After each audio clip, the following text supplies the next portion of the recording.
really good playing, really great playing. And you're a senior, right? Senior in high school. So it's really amazing for us to go around to different parts of the country and to be able to hear the level of playing in different parts of our country and around the world. I mean, it's really incredible how good it's gotten. And because you're playing so well, we're going to be really picky with you today. And you're playing really well. You know this piece, obviously, you've got it all down. And what I want you to do is just to take, I'm going to talk a little bit about the first movement. We'd like you to just to take more advantage, I guess, of your capacity as a performer and as an expressive player. Okay? So, what would you say, if I asked you to describe the mood of this first movement, what would you say? Brooding. I like that. Brooding. What else?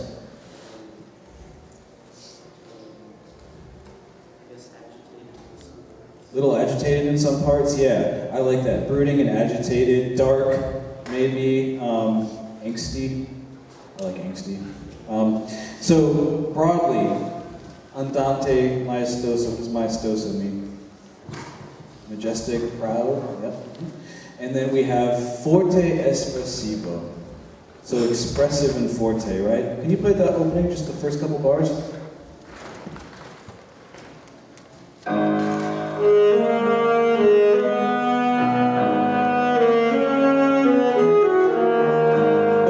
Good. So, what would you guys say is the dynamic level? How many people think forte? Show of hands.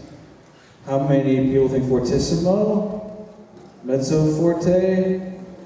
Yeah, I'd say it's a good mezzo forte. Yeah. So what we want to do is to really push the sound out all the way. There's some people in the back. Wave to them, yeah. Say hello. So you want them. Well, I see there's one person sleeping back there, I can see. So we're going to try to wake them up, okay? One more time.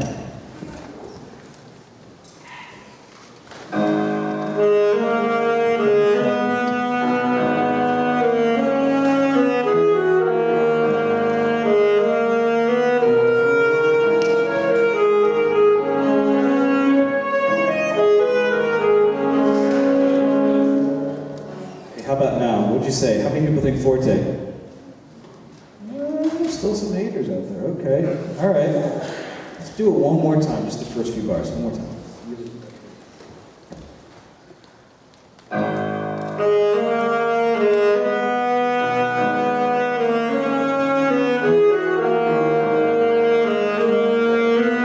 That's it. I think that was closer to a forte for me. That was passionate, right? Yeah. We're clapping back there. You got it. So I think that one thing we have to learn is that we have to start to push our own boundaries, and you're still really young, right? Relatively speaking, right? So this is the time for you to say, okay, I've really got some stuff under control here. I've got a great sound. I've got technical facility on the instrument. I've got some nice vibrato, beautiful tone. Now it's time for me to push myself and elevate my playing to the next level. And the way you do that is by trying to find where that breaking point is and by pushing it. Did that feel a little uncomfortable that last time? Yeah, right, and it should. If we're not pushing ourselves, then we're not doing what we're supposed to be doing as musicians. Because if we're not moving ourselves, we're not going to move the audience. Okay? So that's just something to think about. And I have one other thing for you before I pass it on to my colleague here. I might suggest a different tone color for 14. You might use your C4 key. Use a short tube fingering. Can we try that? Just right at 14.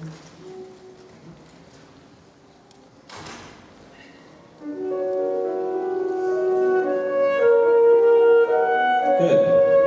Try it the first way.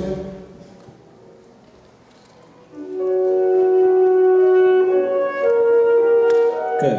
And then now try with C4 as we get the contrast.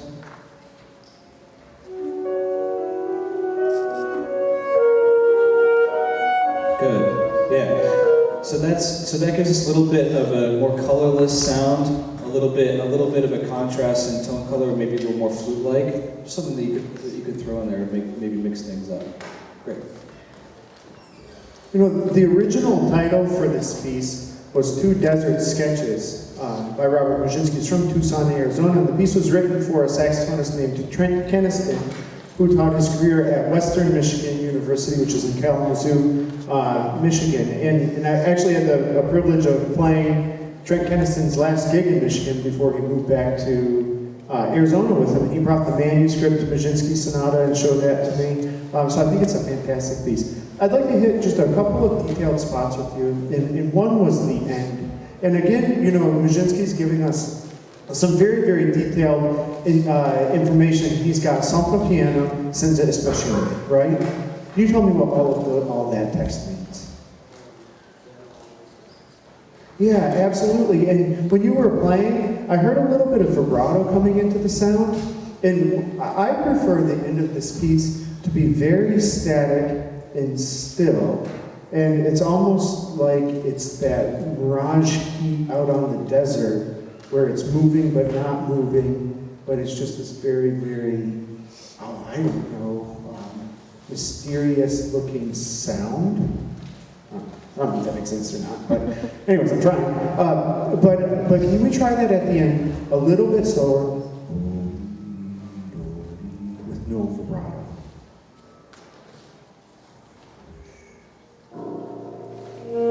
Just even softer. Piano. It's got to be piano. No vibrato.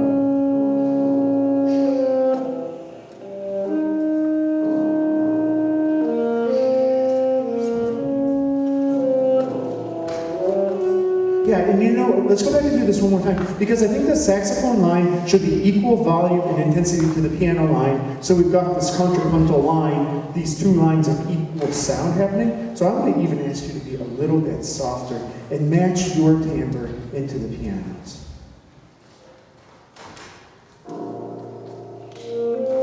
Vibrato.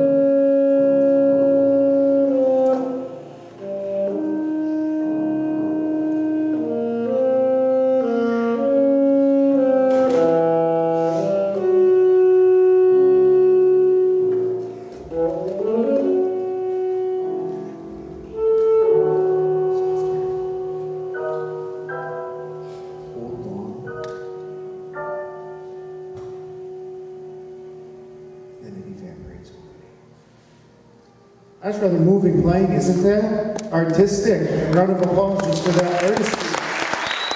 Yeah. We constantly need to be stretching ourselves as artists, trying to make everything that we play nuanced and decisive, and having a decision made for all of our musical sections. I'd like to go into the second movement and just do one thing, and then we'll move along.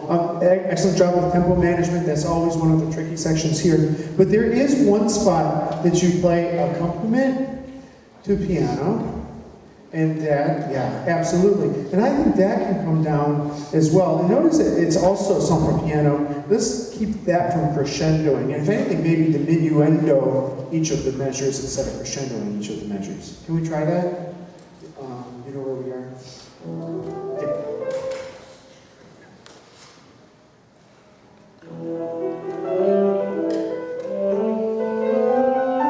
Behind piano.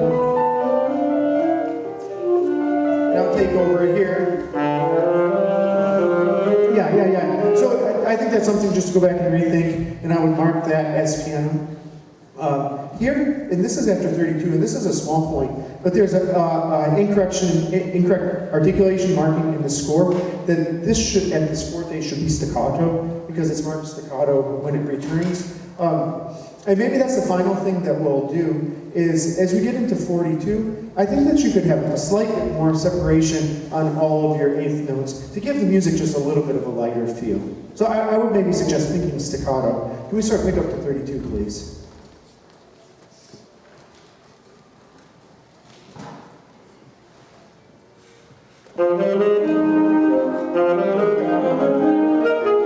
Now staccato. Crescendo. Try. Staccato. Dia. Yeah, we're starting to get some of that articulation. Sorry, we'll pause. We're starting to get some of that articulation in there. But I think so often we think about articulation as tonguing, but articulation is timbre and tone color. And that as we use articulation as a musical device, when we think about it as tone color, it really enhances what we're doing. Man, it's impressive playing today. Energetic playing, excited playing, accurate playing. Bravo, really fantastic.